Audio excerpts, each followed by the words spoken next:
That's going to be a weird team. The name's like Montgomery. Like, I don't think they should spend money on him. I don't think they're going to. The thing right now with Shota Imanaga is that he is different than every other basically pitcher in baseball. They're being built like the Brewers a little bit. Yeah, I don't think the Brewers ever had Lindor, Alonso, Nimmo. So let's first address the elephant in the room. We haven't really been able to talk about the offseason with you guys authentically for the last year or so. But now, since we are no longer associated with the New York Mets, we're not the official podcast, we want to go ahead and talk about the 2024 offseason outlook for the New York Mets as much as we possibly can, because we have been missing out on it. And I know I'm excited about it. James, how you feeling? Really excited about it. And there's just a lot of options out there. They're not sexy options. They're not really great options, but there are options. Yeah. Do the regular intro. Tell people where to find us. Yeah, of course. Social media, Mets'd, METSDUP on Twitter, Instagram, and TikTok. We're going to be posting a lot over there. I know I've said that before, but literally now, we kind of have no choice.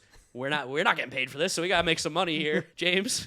Gotta make some money. Gotta make some money here. So we're gonna be grinding it out big time. I hope you guys enjoy the content you see over there. YouTube channel, you're watching it over here. It's Mets'd Podcast. We will now have our own YouTube channel in case you are listening to this with the video version of this. And we're sitting on my couch in my living room, which is also my office, which is also my kitchen. You guys know how New York City apartments work. So it's gonna be. There's going to be some growing pains, I think, on our side of getting back into the swing of things, but we're really excited to actually get to talk some real ball with you guys. And again, huge shout out to all of you for the amazing support. Huge shout out to the Mets, as always, for giving us the opportunity. We're excited, though, to be back. Yeah, very excited to be back, and very excited to talk about free agents in a way we haven't been able to talk about just because of the certain way it was supposed to be before. But now it's different. And first, we got to talk about Yoshinobu Yamamoto is not a New York Met. No. I think from the inside, not from inside the organization, but from us, it kind of felt like that was never going to happen. By the way, we never had inside info. Never had inside info. Never. I wish we had inside info. I know we said that on the podcast all the time whenever we talked. Literally zero. None. We might know some rumors from people just in the world of baseball, yeah. But in terms of actual stuff from the organization, we never got a lick. So props to them for doing that. But he's not a Met. Never really felt like he was going to be a Met. Especially after Ohtani. Once Ohtani signed with the Dodgers and we saw the way that contract was laid out, I was like, oh, this is to get Yoshinobu Yamamoto. And there was a bit of a misquote going around the week, Christmas week, the week between Christmas and New Year's, about Yamamoto saying that he probably would have gone to the Dodgers even without Ohtani. Apparently that was apparently a Japanese outlet picked it up and said this is actually a mislaid translation in the American way, and he said he thinks he would have. He probably would have. Just a nomenclature thing. But it still always felt like he wanted to be a Dodger. You're talking about going to a playoff game at Dodger Stadium to watch Kenta Maeda pitch. Oh, really? He has. Whoa. So it just seemed like this was kind of always the way it was going to be. I also think just the Japanese players in general, there is a proclivity to being on the West Coast rather than being in New York. SAT word of the day. There you go. We're bringing that back too. Hell yeah, we're back, boys. We're back. But yeah, even just a 5-hour flight difference, probably six, probably huge for a guy like Yamamoto. I'll tell you this right now. Let's say you have to take a job anywhere in the world. You have two people giving you an offer. One is 6 hours closer to your home, has better weather, and better people around you. More beautiful people. No, I'm saying, but literally your team. Your team is more close to the winning. I was trying to make it like a job, but you better chance of the World Series. That doesn't apply to many jobs. It applies to this one. No, it does. And the Dodgers are for sure in a better spot right now than the New York Mets are. What I'll say about Yoshinobu Yamamoto? Great. You know what I learned about him? No dog, doesn't want to be a star, wants to live in Shohei Ohtani's shadow for the entirety of his career. Him taking that contract, granted $300 million, it's a lot of money. Me or you would both take it. I mean, granted, they did sign me, 5'9", 165. He's 5'10", 165. So imagine paying me $300 million. Definitely throw 99 as well, just like him. But Yoshinobu Yamamoto doing this, he doesn't want to be great. He doesn't want to be the greatest of all time. He wants to play for an organization that won a World Series 2 years more recently than the New York Mets, 1988 versus 1986. And he just wants to live in the shadow of the possible greatest player of all time, Shohei Ohtani. He doesn't want people to talk about it. He doesn't want headlines. And you know what? I can respect that. He just didn't want to be the man, which he would have been in New York. Yeah, there's a way that I could be in an organization where I'm the 6th or 7th most important piece. I'd be pretty okay with that as long as the other piece around me were so good, just like it is for the Dodgers. But it wouldn't have been that way for the Mets, and the lights were a little too bright. A little too bright. Turn those lights off. They're too bright. He got the same offer from Steve Cohen. Steve Cohen did everything he could to sign him. Dinner, flew to Japan, every single thing. I'll never chastise the effort that was done here by the Mets. We don't work for the team anymore, and I will still have Steve Cohen's back. When the idiots call him Wilpon 2.0, I'm like, you can't be this fucking stupid. You can't be. Never, ever, ever in a million years. Especially because he did make, again, the highest offer that was matched by the Dodgers, and he did everything he could again. He was the primary focus of the Mets free agency. He was like, I'm willing to go way back over the luxury tax if I can and get this guy who we think has an ace level potential, ace caliber pitcher, and it didn't happen. And you're also like, people are like, oh, if we really wanted them, we would have given him $50 million more than the Dodgers.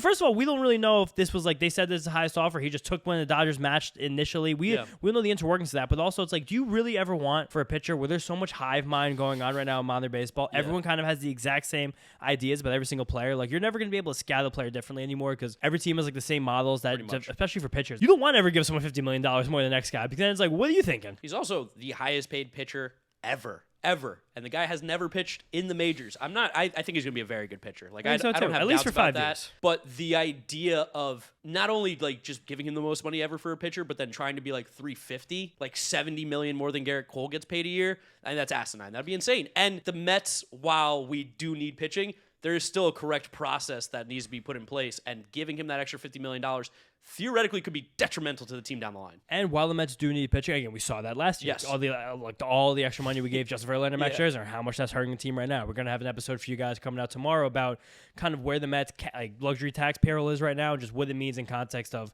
whether or not they should trade Pete Alonso. So listen in to find our answers about that if you can't figure them out anyway. But even if the Mets did sign Yoshinobu Yamamoto to the massive money, let's say you gave him the offer, you blew him out of the water, he's a Met right now. This still isn't a World Series contending roster. It just isn't. Just simply put, it is not. It's just the way this pitching depth is right now, the way the lineup depth is right now, the way the bullpen is right now, even with an ace on top of that, who's better than Kodai Senga, who kind of pushed everybody down to make the rotation significantly more desirable, especially if Luis Severino bounces back, which I think is a really good chance he does. This is still not a World Series team. I got a question for you. The Diamondbacks were, on paper, not a World Series contending team. I think we can all agree with that, right? Like, if you look at that team on paper, you're like, there's one starting pitcher. Two.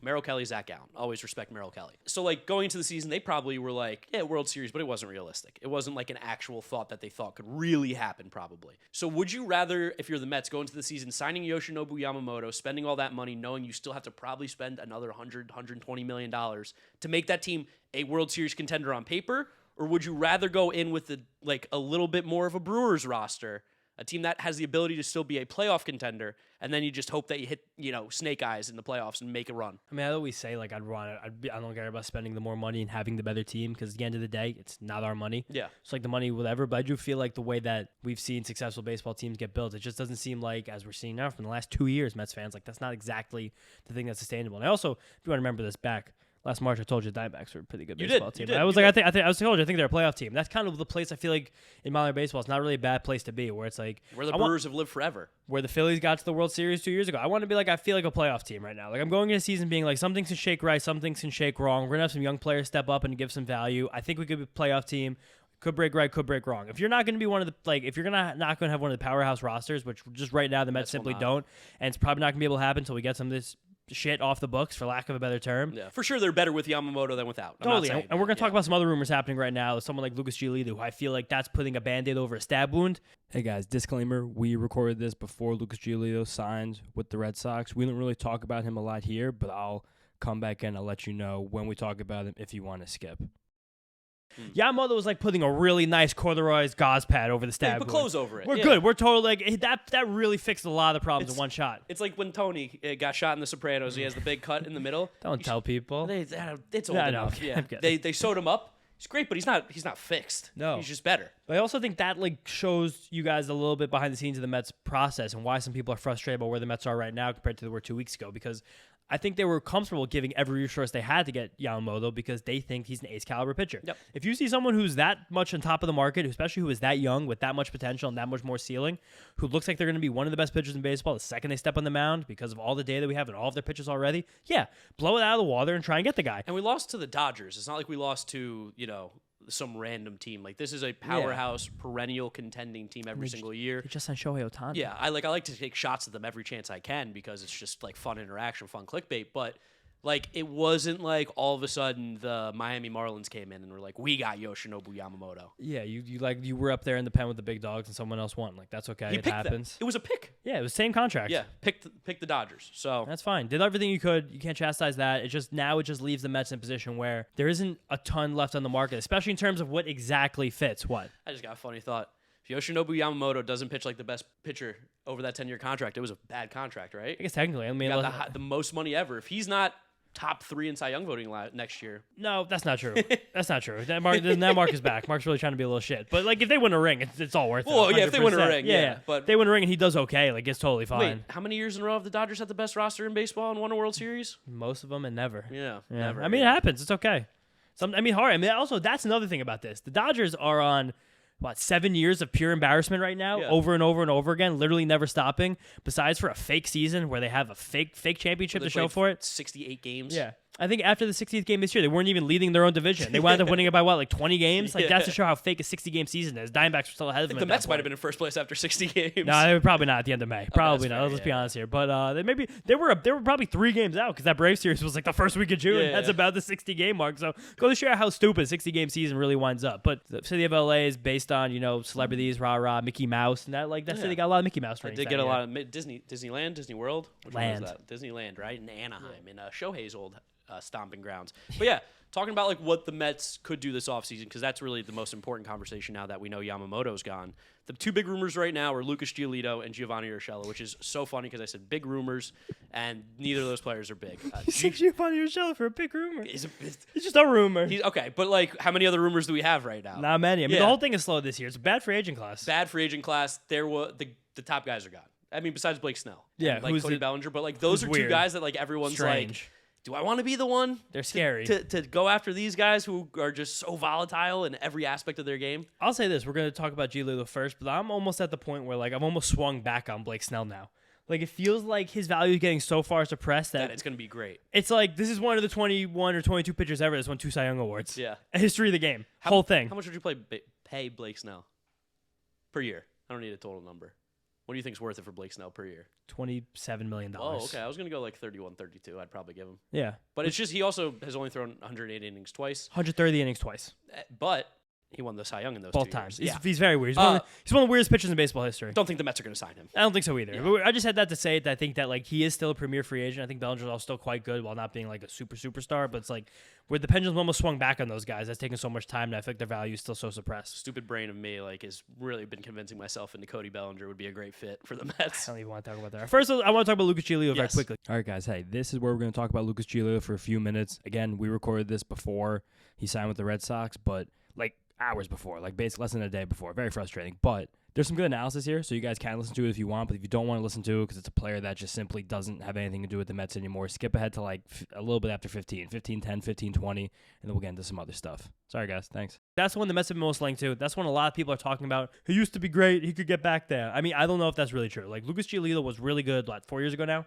Yeah. And he was also still pretty freaking good 2021. When James McCann was catching him, he was... That's it, man. Maybe that was the key. Get the band back together. He did openly speak about how upset he was when James McCann left because he's I fucking love throwing to this guy. Not our problem now. We'll say Lucas Giolito, friend of mine, hopefully, follows me on Twitter. His brother's a huge fan of mine, so shout out Casey. Don't take this personally, but yeah, I'm not really thrilled about Lucas Giolito being one of the big arms, but... At the same time, there is a price that I would be okay with because he's going to give you innings. He's going to throw 180 probably. Lucas Giolito, I mean, we got into that trouble last year. When you sign a guy for innings, you always sign a guy for upside. You sign a guy for the skill, you hope the innings come. Fair. And Giolito's a weird case because he used to be really good. He's not really good anymore. But he has a very obvious path to getting really good again. Just that obvious path is a very hard one to walk. Yeah, his fastball has to wake up. His fastball's dead. His fastball died in between 2021 2022. The other thing that happened between 21 22 is they started enforcing the sticky stuff ban. Yep. I'm not saying that, correlation is causation, but I am saying that those two things happen at the same time. So take it as you leave it. But I will cut him some slack. Last year, he went through what appeared to be a very messy divorce. And played for 3 teams. Played for 3 teams, two of which were inept. The Angels and the White Sox. So you're just simply never going to get better. The Guardians tried him. It didn't work. He looked horrible. He did something fun with the Guardians, though, I thought was interesting because of how bad this fastball is. Guys, this fastball is really bad. He's lost a couple inches of ride, a couple inches of fade. It's 90 now, right? 90, 91. 92. But it was always 93, 94. So the velocity was never thinking. It really had really good shape on it. He just had really good hop on it. He had the good fade away from the arm side with the righty. Short arm action. That was the thing that made him even good initially. He just started throwing the ball here, right down, right here, right down. But he lost that. The in-zone whiff rate in that fastball from 2021 was almost 30%. Okay. Last year was barely 10%. Oof. So now, and he's a guy who he has a fastball that fills up the zone. So when that happens, especially when he throws this little tight gyro slide and the changeup off it, you kind of lose it. But last year when he went to the Guardians, the one team that knows they're doing with pitching they played for, they swapped him his fastball and his changeup. His changeup became his primary pitch his last 5 starts of the year. Totally. And it wasn't great for him, but he had one start mixed in with the Guardians in September where he struck out 12 Rangers and gave up no earned runs in 7 innings. Okay, yeah, I mean, that's great. That's a great start. That's but like also broken clocks are right twice a day. But Lucas Giolito, if he, like his agent is saying, want 3 years, $60 million, it's not a good contract. No way. If we can get him for like a $225, I think that's a good contract. Same contract as Jose Quintana. So and like somewhere in between there is probably where it falls. Also, he magically gets good again, similar to Luis Severino. He's never been offered the qualifying offer. So if he gets good again, you can offer him that when he becomes free agent from your team. I don't know if it's going to happen. I don't know if it's going to be worth it. But no matter what contract you sign, you kind of have a free team option. He just might suck. He might actually suck. There's a world. I'm saying. But he also, there is a way. The thing is about him, too, it's like, different teams have different ways of getting to players. Last year, Christian Javier's fastball died. Yes. And by the end of the year, it was back. And I literally asked my friend who works for the Astros, like, can you tell me how you did this? He was like, no. I was like, all right, good. The X factor also is that he has been a part of one of the dumbest organizations in baseball. Yeah, so that's a huge X factor. How much is actually in there that they don't even know what to do with? Totally. I think that's a big thing in terms of like acquiring players in baseball. I'd rather get a guy from a stupid team than get a guy who's already been on the Astros, the Dodgers, or the Rays. Because like they've already not even they can't make it work. It's like you're already maxed out. Like you're already doing all the things you possibly could have done to get better. Like maybe that was what Cleveland was doing in them last year. Where they're like, we just have to hide this fastball. It's really bad. And like maybe that's exactly how to do it. Because if they, I mean, also it's a short period of time. There was no investment on him. They were trying to catch lightning a ball for a month. Yeah. Like if you are doing a 2-year contract with Lucas Giolito, like maybe you have a 9-step plan for you to get your fastball back by August of 2023. Like we think you have to do this diligently every single day, then it's back by that point. But maybe that's just not worth it either. I will say I trust in what the Mets have been able to do with the pitching lab. I mean, we were around, and I trust it to a degree. To a degree, I trust it a lot more in the minor leagues right now than I do in the major leagues. Yes. It seems like in the minor leagues last year, almost every single pitcher was able to learn new pitchers or rework their repertoire and like kind of move up a rung and like where they were projected. But it seems like from major league development, something that we thought was really good with the Mets in 22, kind of lagged last year. For sure. It seemed like a lot of the pitchers they brought in. I mean, Quintana, they got a lot out of him, but I feel like he's just someone like who's just set and forget. Yeah. It just seemed like a lot of the regression from David Peterson, Tyler McGill, who neither of them were ever real prospects to begin with. So it's kind of like you turn Cole, you make it half a diamond, and it turns back into Cole. It's like, all right, I don't know. Do I blame him for that? Do we give credit for that? Like for Hefner? Like I don't really know. But it seemed like the major league pitching development is still behind, or last year was behind the Mets minor league development. I can get behind that. That's a fair take. I mean, the Mets need pitching. So that's kind of why this conversation's even being had. The other guy, my guy, who I said, like one of the first episodes this offseason, couldn't say it, of course, because with the Mets, but I was like, Giovanni Urshela is going to be a Met. He's like best friends with Francisco Lindor, for those of you who don't know. They came up with the Guardians together because they both started there. Urshela is Colombian, Venezuelan? Colombian. He's Colombian. He started with the Guardians with Francisco Lindor, Jose Ramirez. So I think he's just like a part of that core of just like, the crew. These are my dogs, these are my boys.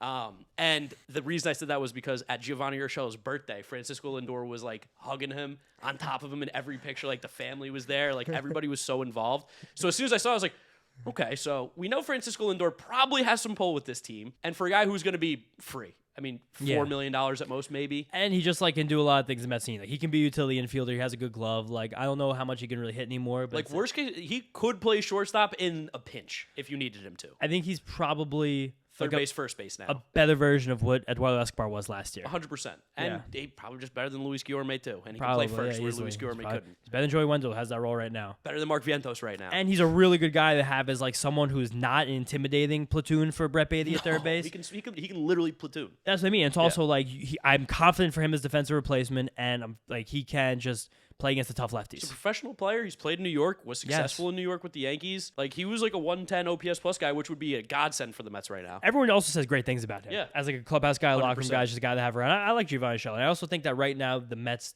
fan base is a little bit misguided in their pure, unfeathered desire for Justin Turner. Yeah, I don't like it. I don't know. He's 40. He can't move anymore. He's way too much money. He can't play the field anymore. Last year he's not all the way, but he was like a bit of a Fenway Park merchant. That's the perfect place for him. That was like the perfect place for him to like go out on his career, is like hit it off the green monster. And I was telling you all last March, like fantasy baseball, Justin Turner. I know. Leagues, yeah. 15 team leagues, dynasty league teams. I had him on everything last year. in Connors League. Yeah, I'm saying he brought me championships. So shout out Justin Turner for that. However, I just think right now what this Mets team needs, I don't know if that's the thing. I think a lot of Mets fans really trying to shoehorn that as like that's the real move to make. That's a professional ball player. And I think he definitely has a higher offensive feeling than Giovanni Urshela, like no doubt. But like he also is again 40, had some issues last year. I think he could get eaten up by Citi Field. Easily can eat it. I mean, he's a really good hitter. He'll just find gaps. Instead of going 280, 20 home runs next year, it might be like 270 and like 30 doubles and 12 home runs. Yeah, and I don't think I'd really. It's not that I don't want it. I don't want to pay for it. He also is going to cost like $15 million. And that just feels like way too much to give to a guy who realistically is only playing third base because Brett Beatty hasn't stepped up. He's a DH, Justin Turner. And I think also just the word for Mets fans, like, you guys are ready for this. Like, you thought we were shills. Brett Beatty's still the guy. Yeah. Oh. I'm never gonna waver on Brett Beatty. No. The guy has 400 plate appearances. Brett Beatty's going to have to like really stink or like punch a baby for me to not like him. Like, just do something awful. I'll never not believe in him. So every Mets fan just like get ready, because I think one of the best things that can and will happen to Mets team this year is that guy getting a full season of go. Yeah, and not being around Buck Showalter for a year or Joey Cora. And not playing third base in the same place that Key Brian Hayes plays it. His positioning at third base is so insanely awful. I looked up guys who had similar positioning to him last year. Savant has a really cool feature where you can see like heat maps where everybody's position when they start the play at every position, and Brett Beatty had a very unique one. He was in the same spot as guys like Manny Machado and Key Brian Hayes, who are two of the most phenomenal fielders we've ever really seen play the position defensively. Austin Riley was a guy who stunk defensively. What did the Braves do? Back and towards third base. Brett Beatty has a cannon. A cannon of an arm. Really, really good arm. Play him back. Give him time. He clearly doesn't have the footwork. He clearly doesn't have the reaction time or hands yet. Make the plays easier. Give him more time. It's going to make up for it with the arm. I hope the new regime over there has noticed this. I know they're probably not listening to us maybe as much as they could have before. Or maybe significantly more. Yeah, or maybe more, because they're like, these guys can really talk now. We can hear with the interworkings of Mark Luino and James Shiano's brain. But Brett Beatty, so not giving up hope on him. And a guy like Giovanni Urshela gives that similar veteran presence around that seemed like Eduardo Escobar gave him, which was kind of when he was playing his best, was when Eduardo Escobar was there. Kind of. And also, I think the season just got out of hand. There's a lot of pressure. The whole team just played poorly. I'm not really going to take like one of the most embarrassing seasons in franchise history as a reflection on Brett Beatty. Hell no, especially when he was taking blame and our manager was not. Totally. And again, move on now. Like, these are things we could talk about, fill the rest of the hour. However, we did miss a couple moves as we were transitioning from not being the official podcast New York Mets anymore, and Christmas time and whatnot, New Year's time, whatnot. The Mets made a great trade right before the holidays. Yes. An amazing trade. They traded Coleman Crowe, who was one of the parts of the package last year they got for Eduardo Escobar. Someone who has great data, great stuff, but he's undersized and just hasn't really pitched that much. And he's going to be out this entire year. He's now dealing with Tommy John surgery, so he's already kind of profiling like a future reliever. Like maybe as like near ceiling. I think his ceiling probably is as a starter, but maybe a shorter starter, but it's like a reliever is like probably where he winds up if it all works out. Mm-hmm. And they got Adrian Hauser and Tyrone Taylor. And Adrian Hauser and Tyrone Taylor are definitely not sexy names by any means. No. But Adrian Hauser is a major league pitcher who's like you clockwork for 130 to 150 innings. Mm-hmm. And ground ball king, and he's gonna be pitching the cavernous grounds of Citi Field, like much harder to get the ball out than Miller Ballpark. And then Tyrone Taylor, who's again nothing crazy, but he has a lot of good physical tools. He's an okay defender. 2 years ago, he was like a great defender. Last year, he was a fine defender. The Brewers put him back in the corners more, so I don't know if the Mets really see him now as the true backup center fielder or if they just see him as a guy who's going to rotate in the corners, but he has power. He has speed. Like, it's not great. Like, I'm not going to tell you Tyrone Taylor is going to be an all-star. I'm not telling you Tyrone Taylor should get 600 plate appearances, but as like another rotational outfielder, as improvement to what was already on both the 26-man roster and the 40-man roster, like, this is better. Like, I loved Abraham Almonte for the memes and Rafael Ortega for driving a Toyota Camry. Like, I respect the hell out of that. But I'd take Tyrone Taylor over those two guys any day of the week. No, of course. And again, this is what I'm saying. Like, the Mets 40-man roster was in shambles at the end of last year. So bad. We were literally looking through the, 40-man roster, like, why is this guy here? Yeah. Like, we loved Philly B as, like, a meme. But Phil Bickford should not have been on that roster. He's still on the roster. No. Yeah. Phil Bickford's still a Met? Yeah. No way. Still has control. Shut up. Yes. This is a real thing. Yeah, well, I hope he doesn't. Back. I hope no. I take it back. I stand by it. I hope he doesn't get any innings. Still has good fastball properties. I'll tell you that. And he's a former first-round pick. 3 times. 3-time first-round pick. 3-time first-round pick. Oh god. Which is a random fact. People want like the Mets of like flex financial muscle. Like this is exactly what they did. They took $10 million off a team that can't afford it right now, and they traded quite literally a player they were willing to give up in the Rule 5 draft to get it. So someone who was half of the return for Eduardo Escobar last June, they just turned into 2 new players in the Major League roster who are both probably better than Eduardo Escobar. Yeah, 100%. And like you said, we desperately need starting pitching, and Adrian Hauser is going to fill that role. How much money Lance Lynn get from the Cardinals?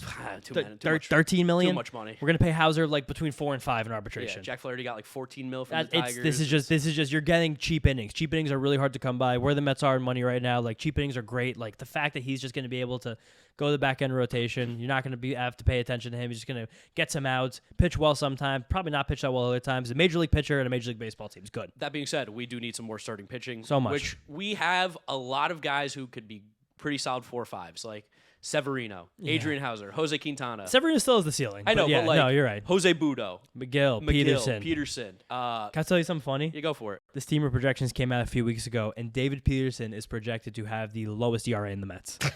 I don't know why. I don't know. They love him. They love him. His stuff is it's so interesting. Like that slider still is so good. It's funny. But he's gonna be out till June anyway. At the earliest, it sounds like. But like then you have like the Jose Budo, the Mike Vassell, the Christian Scott, who I know you want to talk about a little bit. Love Christian Scott. I mean, I don't want to talk about that much because we're gonna do like a real deep dive back into the Mets system very soon. We're probably gonna have friend of the podcast Matt Eddy on. We haven't asked him yet. I know he listens. He's gonna be on. So I'm just telling you, Matt. Like You're coming on. We'll try to DM you actually before this comes out, so it's not awkward. But no, let's surprise him. Let's see if he's actually listening. And just Matt's awesome. Put it in here.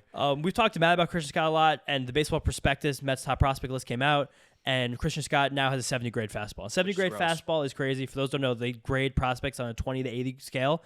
You don't really see 70 grades for anything ever. I think Yuri Perez's curveball is a 70. Yeah. I think I'm trying to think other prospects up right now. I think Tristan Casas' power was a 70. Who else we got? There was a power guy who had an 80 recently, and I just can't remember who it was. There was one 80 recently. We're not going to talk about him. There was a hit tool for a guy with an 80 who was really good. Oh. Yeah, you're not going to talk about him. Yeah, no, he's going to jail. Having a 70 is special. And the fact that Christian Scott has a 70, when he used to be a guy who was a sinker guy, and now he's a guy who's a four-seam fastball slider guy, and the fact that four-seam fastball in a year, shout out Eric Yeager, shout out the Mets pitching lab. We can say it now. Yeah, shout out Eric Yeager, legend, dude. Holy shit, he's awesome. But he's so good, the Mets really didn't want us to say his name ever.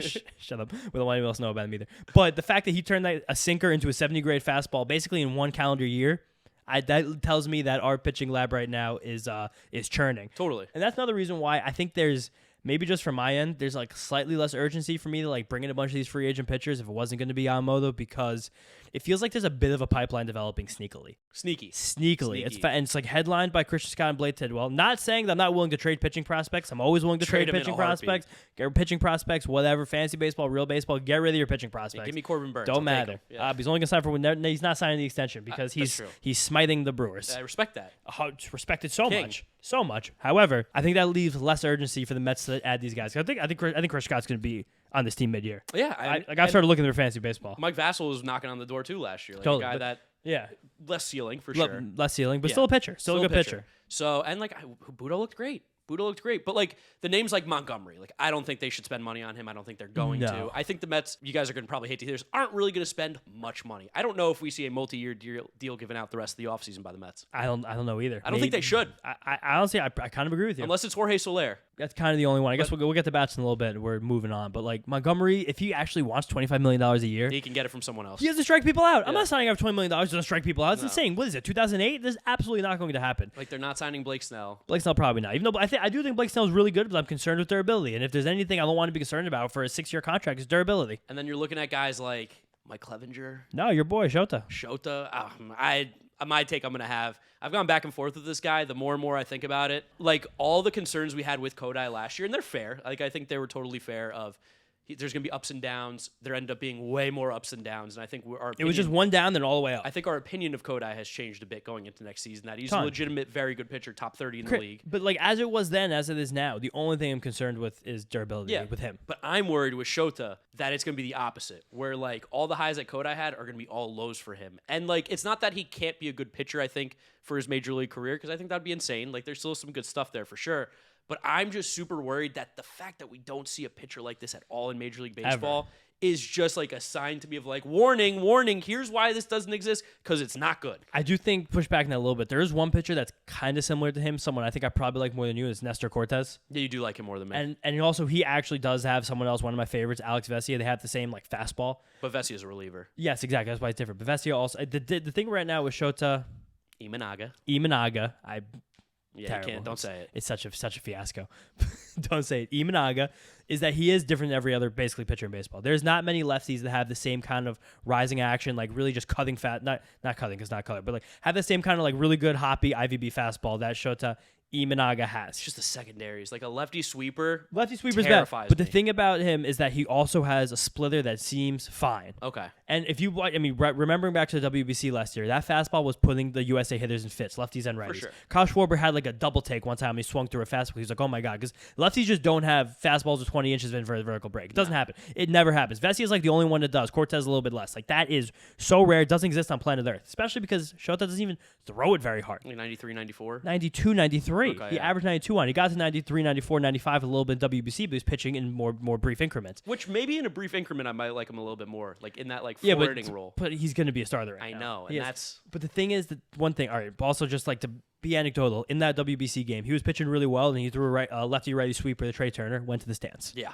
That's the problem. That's what and that is going to be a problem because you can't really throw sweepers the opposite hand is because like one way I like to describe the sweeper. I talked about this last week on Worthy's stream for anybody who is tracking back with us from checking that out. Shout out Worthy. Shout out Worthy. You're going to like the way a sweeper works so well. The way I like to describe it is that it looks more like a slider, but then it drops more like a curveball because of the gyro action on it because the seam shifted wake, which is a lot of stuff I don't really want to describe right now because it's just nerd talk. Yeah, but from when you're the same sidedness, you have less of a chance to see that, so that's why it shocks you more. It moves so much more than you're expecting, based on the way your eyes are picking up the spin. But when you're opposite-handedness, that thing's a beach ball coming in. Yeah, you see it's dropping right into your hands, and you can just whack it. And that's why it's not. You don't see a lot of lefty-righty or righty-lefty sweepers. You don't even see a lot of lefty sweepers for this exact reason. Especially on the starting pitching side, there's none. Nestor Cortez, Sean Manaea. Yeah, that's it. And like Nestor had a good season for Yes, sure, but Sean Manaea has been. He's just been super disappointing his entire career. And he's super like drifting back right now to being more of like a half starter, half reliever. Take Sean Manaea, he's available. I would take him if you want to pitch him 3 innings at a time. Okay. Yeah, I mean, he did that well last year. That's what he did well last year. That's his thing. But the thing that's going to show the difference, whether or not he can use his splitter as an out pitch against righties, which I think it's a fine pitch. It's definitely not like Senga. It's definitely not like Yamamoto. No. But then the difference is, and this was the difference with Senga. This is why I threw cold water on him last year in the podcast. Then was like, I'm back. I'm in on him. He developed a cutter. Yeah. But that's also weird for lefty-righty thing. Yeah. You have to have great command. I think Imanaga has great command, and I think he does. But I just don't know. We're learning a new pitch how good the command is. It's just I'm a little concerned with him. I think he still can be a good pitcher, but hitters are going to start sitting on a 93-mile-an-hour fastball, and then it's like whether or not you can throw something sharp enough to get those righties. I don't know. There's other stuff that happened here too, where Imanaga had. I said that right? Imanaga. Good job, James. I got it back. He gave a lot of home runs in the NPB. The NPB didn't hit a lot of home runs. Not a lot of great hitters. But then the other side of that, he had a higher strikeout rate and a lower walk rate than Yoshinobu Yamamoto. Okay. So there's a lot of things going on here where I think he's just weird. And I think even just being weird will help initially, and that'll give him the opportunity to kind of make the adjustment he needs to make. Because weirdness and being uncommon and unique can get you through a lot in Major League Baseball. Yes. I still think the big reason why Senga was so much better than everybody thought was because of how unique the Ghost Fork wound up being. It turned into the best pitch in baseball. People just couldn't really rate it. Even things like Stuff Plus still can't even grab it because it's so bizarre. Yeah, it doesn't make sense from a pitching standpoint. Totally. And the other thing that's weird about Imanaga is that he's also the same size Yamamoto. So all those same fears about him being able to throw a lot of innings. He never really got above 150 in the NPB. No. And that's kind of concerning. Or at least Yamamoto did. Yes, very consistently. That is the difference. I don't know. I mean, like in terms of the pitching market, again, there's not a lot of sexy names. The Mets really just need innings at this point. Yeah, just bodies. Like we talked about losing the innings when we lost Taiwan, Bassett. Yeah. And I think Hauser's a great part for that. Yeah. That's what we kind of just need more of. And like you're going to have to kind of scrap it together.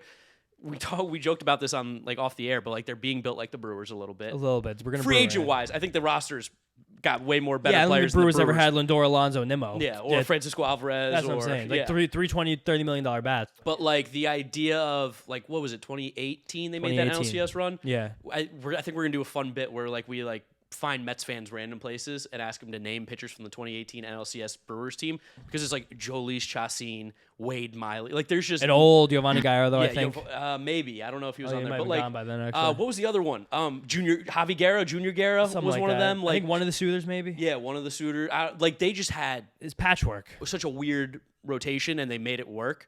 Which I think is kind of where the Mets are running right now a little bit. Yeah, it's more, and especially the fact that I think this team defensively is going to be significantly better this year. Definitely. And we're playing a ballpark that's pretty easy to pitch. Like you kind of know you can always juice a little bit more out of the pitchers than they're probably worth. Yeah, I don't know. The Mets are going to be a weird team. It's I weird. think I just think the big thing is that the Yamamoto not signing here probably tells you the Mets aren't spending much. Yeah, and I would throw away. Because he was a unicorn in any free agent market, not even just this one, where he was even more of a unicorn because he was 25 and he had elite potential. Like, that's different. Like, right now, I like two guys who just smell like possible targets to me. Two guys I like more than probably everyone else on earth. Kyle Gibson, Michael Lorenzen. Kyle Gibson is on the Cardinals. Oh my God, I forgot you already signed that. Yeah. Damn it. Yeah. God. See, but that should kill your theories that Kyle Gibson stinks. I don't know these things. He has a beating heart. That's true. That is what you're calling. He's a beating heart and a right arm. Yeah. You know how much I hate Kyle Gibson as a pitcher. And again, like Michael Lorenzen is another guy where he was really bad with the Phillies last year after the deadline, but I think that was because they kind of toasted him with that no hitter. Yeah, for no reason. Which was so stupid after you traded for a guy. But like he's just Like, he had a 3.2 ERA last year before that no-hitter, then 8 ERA after. Not good. Not good. But also, like, there's something there. And he's like a kitchen sink guy. He's only been full-time pitching for like 4 years now.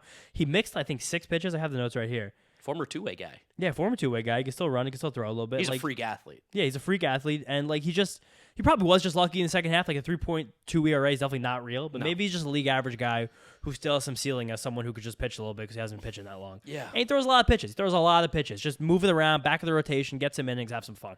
Are there any starters that are Adrian Hauser-like even, maybe, that, like trade market? Yeah. Like, is there anybody that can steal away from? Let's talk it through right now. The bad teams, guys with volume. Nationals are not going to trade with us. No. Unless you want Patrick Corbin, which I do not. But they're also not that afraid of money. I'm trying to think of teams that are really afraid of money. Like the Reds. Could the Reds just dump someone who's like arbitration eligible? I can't think of one. I can't think of anybody. Could the Mariners dump someone arbration eligible? No. It would cost a lot. Not really. Really Robbie Ray would probably be the one guy they want to dump, and we don't want him. The Angels? The Tigers are spending now. The Angels are trying to win actively. I don't think so. You don't think so? I don't think that team's trying to win. I mean, they're connected to all these free agents. They didn't even offer Ohtani a contract. I guess. I mean, I don't know. I mean, they're also. I mean, the only pitcher in there worth a damn is Reed Detmers. You're not getting him. No. He's Griffin still Canning? pre-arbitration. I would take a flyer on Griffin Canning. It probably costs also nothing, and he's probably someone who just has some ceiling, but the health is a concern. The Guardians got to have someone they're due to pay soon. I guess it's Shane Bieber. Shane Bieber. I don't want him. No, I don't want him. That guy's the arm's about to fall off. What about the Rays? Got anybody? The Rays just acquired Pepio. Yeah. That was it. They traded Glasnow. That was the one. That's kind of it. Like, I'm trying to think of the poor Pirates? teams. Maybe. I mean, Johan Oviedo probably would have been a guy, but he just got Tommy John. Yeah, he's not very good either. No. Not really. No one who's arbitration eligible. Yeah. They patched it together last year with Rich Hill and Vince Velasquez. The Royals are trying to win, so it's not going to be that. Yeah, really funny. They are trying to win. White Sox got anybody? I'll say this. We also missed this, too. Man, I would love to give Seth Lugo that contract. Yeah, that was that was the one we missed on. Totally missed on that was one. the free one. I think no one wanted to give him the third year, and that was probably the thing. But every team was sitting at 2 for 25, and they were like, fuck it, let's give him a third year. Yeah. But I don't know. Like, he's a good starter. Like, we were all super wrong about that. Like, Totally. the fact that he just still has the great curveball, still has a good fastball. The fact his elbow's still intact is kind of insane. Us all working together. I mean, maybe he's going to the Royals now, so knock on that wood.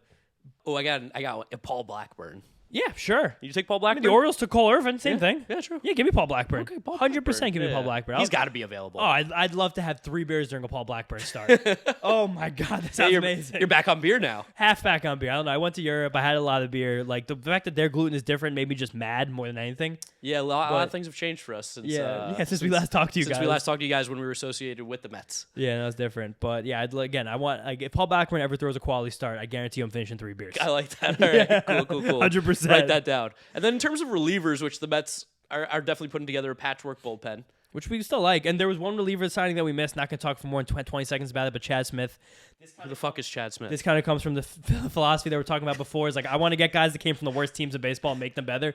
He's only ever pitched for the A's and the Rockies. Jesus Christ. Yeah, a 95-mile-an-hour sinker and an actual slider. Oh, okay. Fine. Oh, Fine. By the way, that's all you're getting. Who the fuck is Chad Smith was a real comment. Yeah, I don't know who that guy You didn't even know that happened? Didn't even know they signed him. All right, there you go. That's Chad Smith is a Chase Anderson name. He is. He's a creative player, but you know what? Like, he's got the same deals like Kyle Crick and all these guys. I think Chase Anderson was on that 2018 Brewers team. I think he 100% was. That's our guy. Chase Anderson's back. If he comes back to the Mets, take it all back. Take it all back. Shake his hand. I think it's David Robertson's still available too. I think there's a reunion there for sure. It's just he it's might weird. He He's might be a old. little too expensive. Lots of money. Where they're like, you don't really actually move the bottom line here. Like they said no to Ottavino for like $5 million. Yeah. Ottavino's like, I want to renegotiate a contract. They said, we'll renegotiate with you. You're gone. How about that? I do kind of like the idea, and we've heard Stearns talk about this, and it's like the same way I think about bullpens, where it's like this whole thing is just fucking chaos. It's nonsense. There is so much volatility in bullpens in general. I do think we need to give ourselves some options there.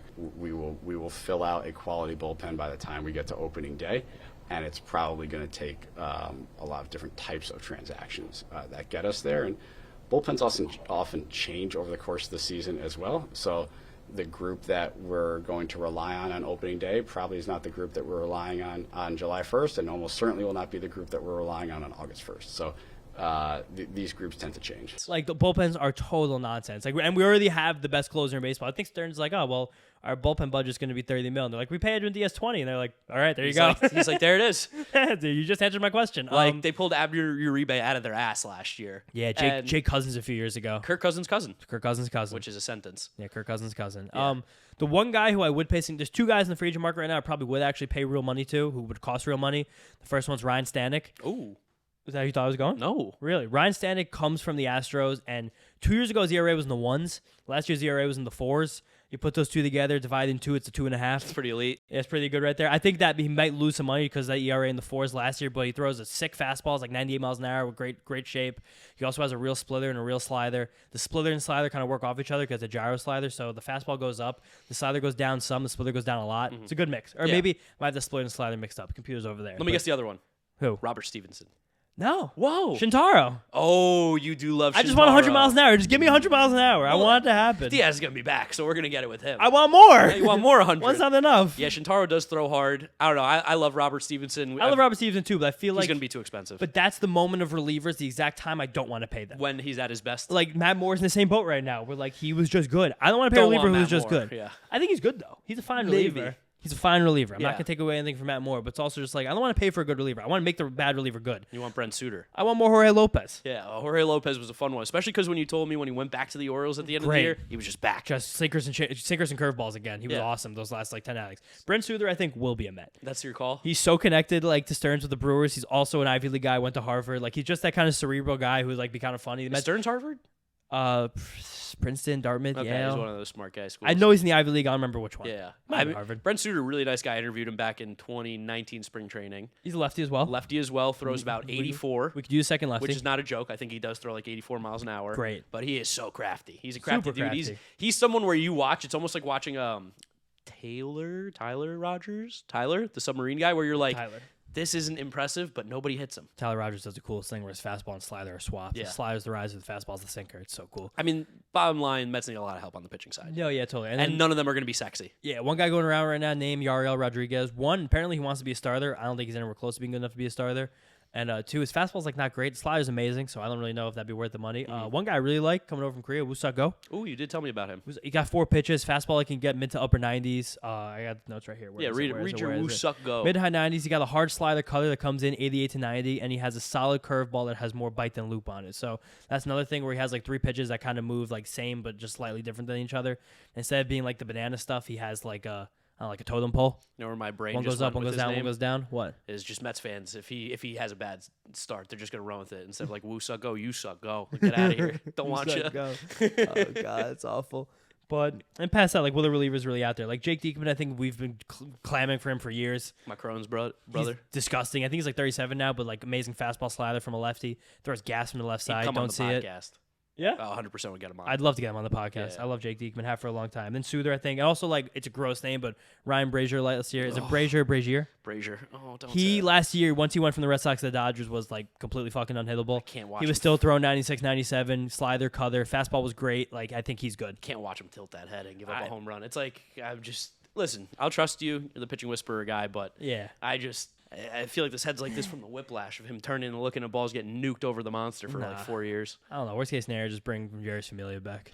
That is the worst case scenario. It's literally the worst That case would scenario. literally send people fucking crazy if they re-signed Jerry's Familia for no reason off of by far the worst year of his career where he was unpitchable. Just for fun. Just for run the crew back. Where's Jose Reyes?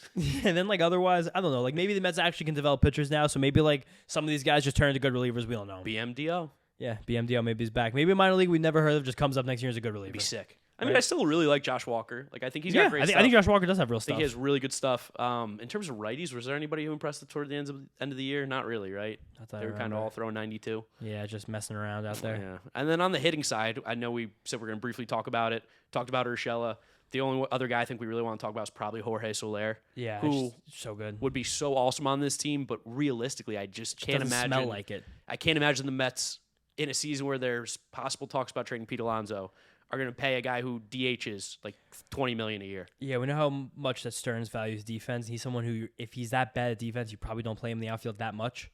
Yeah. So it's like, then he's just your DH, which he's a great DH. He's sick. He's an I think awesome Jorge hitter. Soler is truly one of the most underrated, just pure hitters in baseball. Like, Get behind that. There's a great article at Baseball Prospectus from a friend with on Twitter, Robert Orr. I would definitely want to have him on this year when we play the Phillies. We want to start doing that, like having Definitely. content creators who like are fans of other teams come on, just like talk shop with us about that team.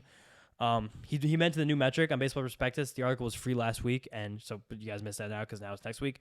It's called the Seager metric. Ooh. It's about like selective aggressiveness. Okay. And of course, Corey Seager, the best snap. Jorge Soler was like top 10. Okay. Where was Evan Carter? Was he on there? I think enough sample? not enough sample. Okay. I didn't see him on there, but I also I could check back. But So Jorge Soler just like doesn't expand the zone. He whiffs a lot just because he takes hacks. He had 36 home runs out of Marlins Park. Like, are you kidding me? Like, that's a real power hitter. I just don't. He's gonna get like 3 for 60. I just don't think it's gonna be the Mets who pay it. No, I don't think so. Yeah, I mean the offseason is like still relatively young. Like it's still it's barely January. It's late, but it's early because no one's made any moves outside of the big guys. There's a high volume of free agents out there. Yeah, there's still like 90% of the class. I feel like that's available. Like I think that's based on where the Mets roster is. Like they probably will add another outfielder. I think. Like yeah, they might. There's gonna be someone cheap, like a Harrison Bader type. That's Harrison just Bader, Gallo, Michael A. Taylor, I'd Duvall. love to take a flyer on Gallo. He's just everything that's so wrong with baseball that I love. Yeah, just hit. Yeah, all the like old people, you old Mets fans that are watching this are gonna be like, Joey Gallo, like, are you fucking stupid? Like, this guy stinks. These assholes don't want Justin Turner, but they want Joey Gallo. What the fuck's wrong with them? Shit. Why do we listen to these idiots? They leave the Mets and they start saying crazy shit. Like, yeah, fuck yeah, we do. Yeah, we do. That's what's fun. I mean, genuinely, it feels good to be back a little bit here. This was a fun episode. I mean, we missed being with the Mets, obviously. That was pretty awesome. Yeah. But it was probably nice of you guys to hear us talk like this as well for the first time in about a year and a half. Oh, and for the people who only knew us from the Mets, just to hear this. Yeah. They're probably like, whoa. These guys got a little personality, these guys. Got a little bite. Got a foul mouth. Yeah. Are we gonna bleep? Not really. No bleeps? I think just bleep people's names. Okay, yeah. You know, I mean, I'll bleep once in a while because they're fun. I bleep all of them. Don't bleep them. You know, let's leave them in. You know what was really funny I thought about the other day? They're I just remember words. It was early 2022, and some guys, like a middle-aged man, like a little kid came up to us. And he was like, hey, I love you guys. Like, I let my son listen too, even with the curses. I don't tell his mom. Like, I hope they're back. I hope they're back. I hope they were still around. I hope they never left. And, yeah, me too. Hope they're back. But yeah, this is what you can expect more of. I hope you guys like the new old sound of what's going on here. And the couch. Let us know about the couch. I don't know if we're going to keep doing this. Yeah, this is my apartment. We're giving it a shot.